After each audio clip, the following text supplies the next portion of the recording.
Apa kata Sayyidina Ali bin Abi Thalib? Nabi Muhammad di akhir hayatnya, aku melihat bibir beliau bergerak dengan 2 kali gerakan.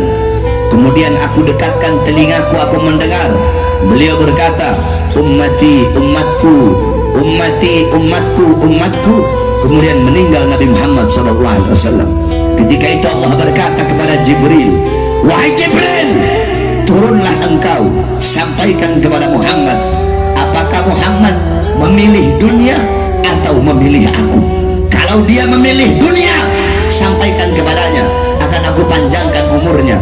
Tapi kalau dia memilih aku, sampaikan kepadanya, hari ini akan datang kematiannya.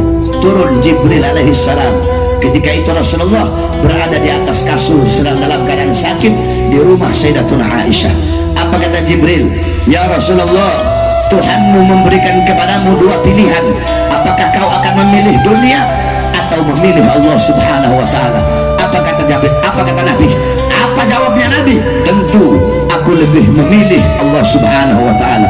Sampaikan kepada Tuhanku, aku lebih memilih Allah daripada dunia, karena dunia bukanlah tempatku. Tempatku ketika ruhku berpindah kepada Allah, maka itu adalah tempatku yang sebenarnya. Maka Jibril membawa pesan Nabi Muhammad. Allah berkata kepada Israel, wahai Israel, turunlah engkau dengan perintahku, pasanglah sebaik-baiknya wajah, pasanglah sebaik-baiknya senyuman.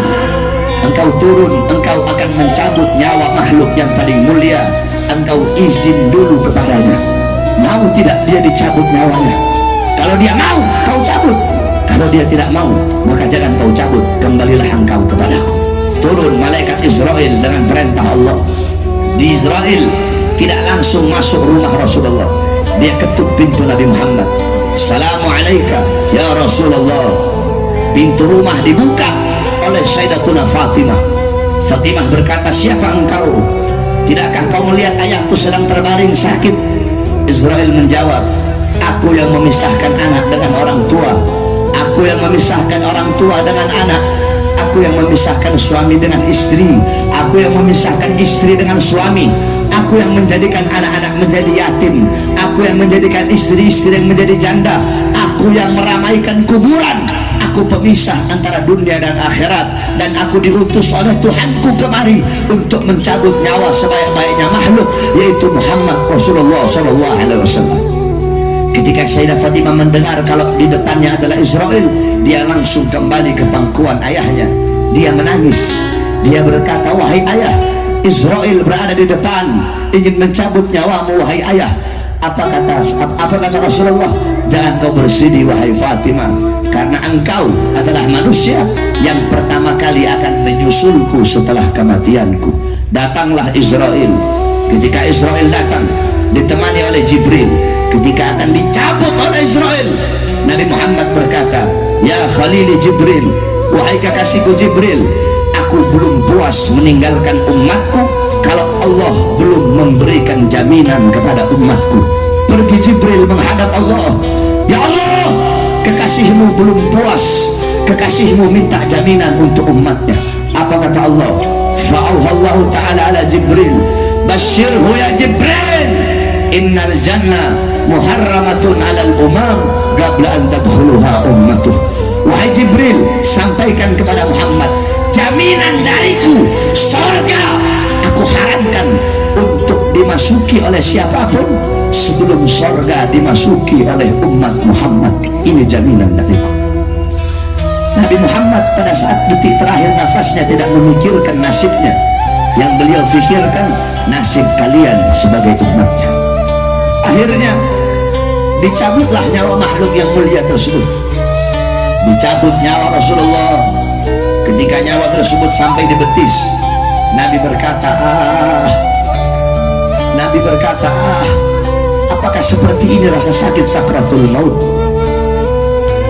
Kemudian Allah Subhanahu wa ta'ala memerintahkan kepada seluruh malaikat yang ada di langit untuk turun ke bumi, untuk menyampaikan kepada Rasulullah bahwasanya telah diangkat kesusahan-kesusahannya ketika sakratul maut, dan sampaikan kepada Muhammad bahwasanya sakratul maut itu lebih sakit daripada ditancapkan ribuan pedang. Kemudian Kemudian Nabi Muhammad berkata, apakah rasa sakit seperti ini juga yang nanti akan dialami oleh umatku ketika sakratul maut? Apa jawab Israel? Iya ya Rasulullah, rasa sakit seperti ini, bahkan lebih sakit dari ini ya Rasulullah. Nabi Muhammad mengusap pipinya, ada air sebuah cawan di samping, beliau letakkan tangannya di cawan yang berisi air itu, kemudian beliau usapkan itu air di muka beliau. Kemudian beliau mengangkat tangan, doa terakhirnya Nabi Muhammad SAW, doa yang menutupi kepergian Rasulullah SAW. Apa doa beliau? Allahumma khaffif ala ummati fi sakratil maut, Allahumma khaffif ala ummati fi sakratil maut wa thaqqil alaiha. Ya Allah, ya Rabb, ringankanlah, permudahkanlah sakratul maut umatku dan beratkanlah untukku. Ya Allah, ya Rabb, aku menanggung sakratul maut umatku, berikan rasa sakit mereka, berikan beban penderitaan sakratul maut umatku. Ya Allah, umatku tidak akan kuat, umatku tidak akan sanggup. Biar aku nabi mereka, aku pemimpin mereka, aku penanggung jawab mereka, biar aku menanggung seluruh rasa sakit sakratul maut umatku. Ya Allah, jangan kau berikan rasa sakit sakratul maut kepada umatku. Ya Allah, apa yang telah kau berikan untuk Rasulullah? Apa yang telah kau korbankan untuk Nabi Muhammad? Nabi Muhammad berjuang mati-matian, pagi, siang, sore, malam, berdakwah, berdarah. Demi siapa? Demi kalian. Agar apa?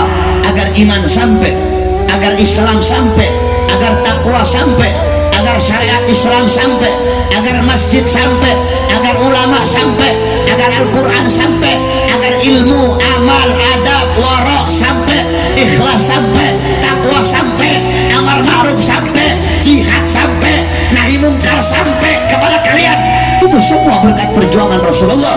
Tetapi setelah itu semua sampai, malah kalian sia-siakan, malah kalian campakkan, kalian lebih berat kepada urusan dunia daripada urusan-urusan yang menggembirakan hati baginda Nabi besar Muhammad sallallahu alaihi wasallam.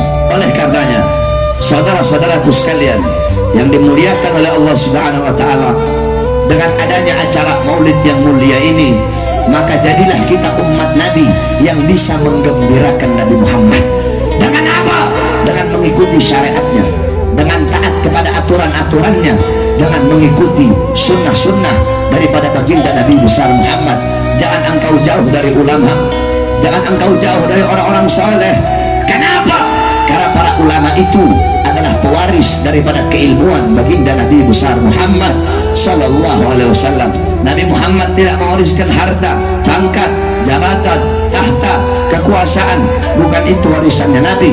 Warisannya Nabi adalah ilmu yang dibawa oleh para ulama. Oleh karenanya, jangan engkau jauh dari ulama, jangan engkau jauh dari orang-orang saleh. Tinggalkan perbuatan dosa, tinggalkan perbuatan maksiat. Tuba liman kana tarkud dunya qabla an taraktah wa bana qabrahu qabla an yadkhulah wa arda rabbahu qabla an yalqah. Sungguh beruntung, sungguh berbahagia bagi orang-orang yang meninggalkan dunia sebelum dunia yang meninggalkannya. Apa maksudnya meninggalkan dunia? Tinggalkan perbuatan dosa, tinggalkan perbuatan maksiat, tinggalkan perbuatan-perbuatan yang dilarang oleh Allah